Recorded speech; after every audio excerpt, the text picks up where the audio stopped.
that MK1 port cannot happen again. Ah! Oh God, no! What's up, everybody? So we've got another jam-packed episode for you today. I forgot all about it. As always, it'll be a mix of topics with a focus on gaming, which there is a lot of this episode. But coming up, rumors continue to swirl about a Taylor Swift cameo in the very anticipated upcoming Deadpool 3. The amount of cameos that are supposedly happening is already insane. So a Taylor Swift cameo as the Dazzler. Sure, why not? The upcoming Star Wars open world game gets put on ice, and we finally have an idea what Nintendo's Switch 2 will look like. All that and a little more sprinkled throughout. Let's get into Casual Bites. Wouldn't you know it? The rumors are true. Taylor Swift is dating Travis Kelce. I know, heartwarming and sweet, and I look forward to the inevitable song that's going to be on her next album. But I'm less interested in that than the rumors that Taylor Swift is going to be in Deadpool 3. According to Screen Rant, we're up to 12 cameos. Daphne Keane returning as X-23, Patrick Stewart, of course, as Professor X, Ian McKellen as Magneto, Elizabeth Olsen as Scarlet Witch, Channing Tatum as Gambit, Halle Berry returning as Storm, Famke Janssen returning as Jean Grey, James Marsden as Cyclops, Ben Affleck returning as Daredevil, Wesley Snipes as Blade, Julian McMahon as Doctor Doom, and Jennifer Garner returning as Elektra. Un momento! Un momento! Un momento!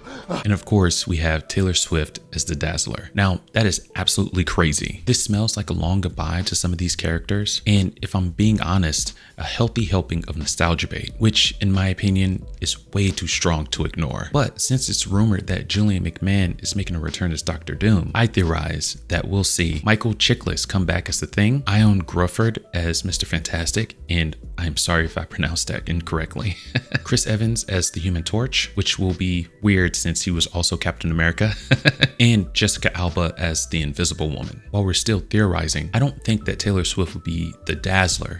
It's just too on the nose. It's almost too obvious. I think that she will be playing instead Lady Deadpool. And while I was prepping for this video, the director, Sean Levy, came out and revealed that some of the rumors are in fact true. Is this an answer that a lot of the internet rumors are completely false, but some of them aren't? This title doesn't have a release date yet, but I'm sure we'll find out soon enough. There's a big focus on her love story with a guy who literally stalks her. Yeah. Weird. It looks like the suits that are working on the live action remake of Snow White are in DEFCON 5 of Damage Control. We all saw the set images that came out, but with this new image that was released more recently, it looks a lot different than what we were expecting and looks much closer to the Snow White fairy tale that we all grew up with. On top of getting it somewhat closer to the original, they've also pushed the release date back to 2025. I don't know about you, but I've had just as much as I can take from these less magical, soulless departures of the originals. And unfortunately, there are many more to come. Switching gears into gaming, which there feels like a ton this block. Kicking it off with some really good news. If you've been having trouble securing yourself a PS5, Eric Lempel, Sony's head of business operations, has this to say. This holiday season is the first holiday season we will be fully stocked on PlayStation 5 in every geography. After what seems like a very long 2 years, I've waited years. And also a global pandemic, Sony PlayStation is slated to finish this year out big.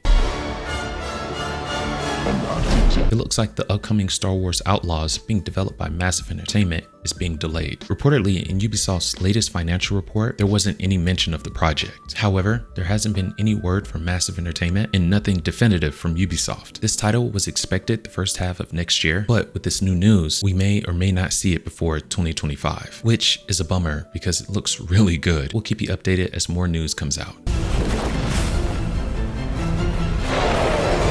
Light spoilers ahead on the newly released Spider-Man 2. Were you wondering why Rhino didn't make an appearance in Spider-Man 2? Thanks to a crazy bug and a very resourceful gamer, we know where Rhino finally ended up. And if you guessed on Kraven's trophy wall, go ahead and leave a like. CLK Zins is apparently the one who found Kraven's trophy room, and this is what he posted on Reddit. I was trying out some glitches that worked on Miles Morales and found out that one of the out-of-bound bugs still worked. I got the camera to bypass the invisible wall and entered a secret room that never appeared anywhere in the game, with a throne supposedly from Kraven and trophies of the heads of the villains that were killed and even a Rhino head. Kraven truly is a force to be reckoned with, and that is put on display by the trophies that he has on display. I believe Anything can be broken. With the Switch 2 rumored to be releasing the latter half of next year, some of the conversation has included spec improvements, which sure, you want to be able to play games that run better and look better. That MK1 port cannot happen again. Oh God, no!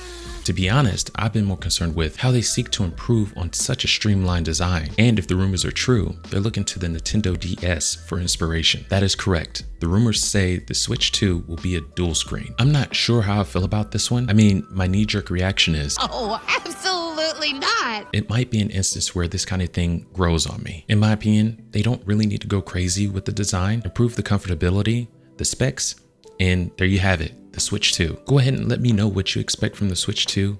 I look forward to reading your comments. Loyalty to your country or loyalty to me? Your duty to your unit or your personal feelings? And lastly, have you ever wanted the manly man musk of cigarettes, espionage, and Metal Gear?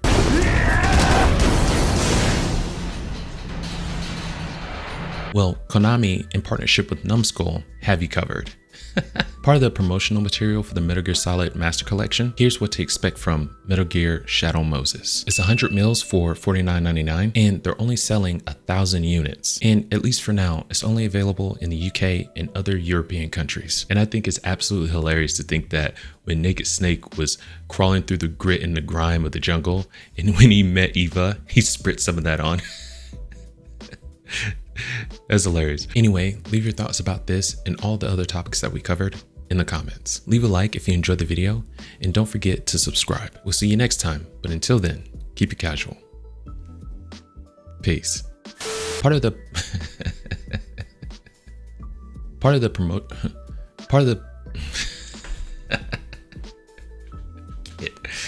okay.